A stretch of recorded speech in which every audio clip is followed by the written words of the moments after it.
नमन है उस आदिशक्ति को जो समस्त ब्रह्मांड का आधार है। भारत की प्राचीन सीमाओं और वर्तमान बलूचिस्तान के मरुथल के बीच बहती हिंगोल नदी के तट पर स्थित है हिंगलाज शक्तिपीठ। यह वह परम स्थान है जहाँ माता सती के पार्थिव शरीर का ब्रह्मरंध्र यानी सिर का ऊपरी भाग गिरा था। जब महादेव सती के वियोग में तांडव कर रहे थे तब भगवान विष्णु ने संसार की रक्षा के लिए अपने सुदर्शन चक्र से सती के देह के 51 भाग किए थे।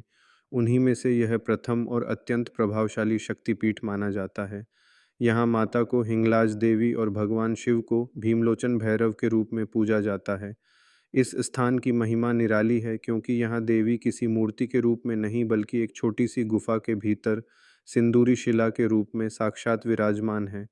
मरुस्थल की तपती रेत और ऊंचे पहाड़ों के बीच स्थित यह गुफा भक्तों के लिए मोक्ष का द्वार है।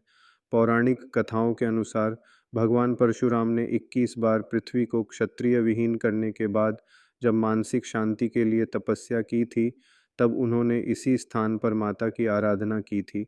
रावण वध के बाद ब्रह्म हत्या के दोष से मुक्ति पाने के लिए स्वयं भगवान श्री राम ने भी यहाँ की कठिन यात्रा की थी और माता के चरणों में श्रद्धा सुमन अर्पित किए थे। हिंगलाज माता को स्थानीय लोग नानी माँ कहकर भी पुकारते हैं, जो उनकी ममता और वात्सल्य का प्रतीक है।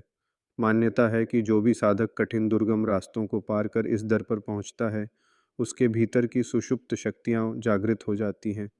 यहाँ की यात्रा केवल शारीरिक नहीं बल्कि आध्यात्मिक रूपांतरण की यात्रा है।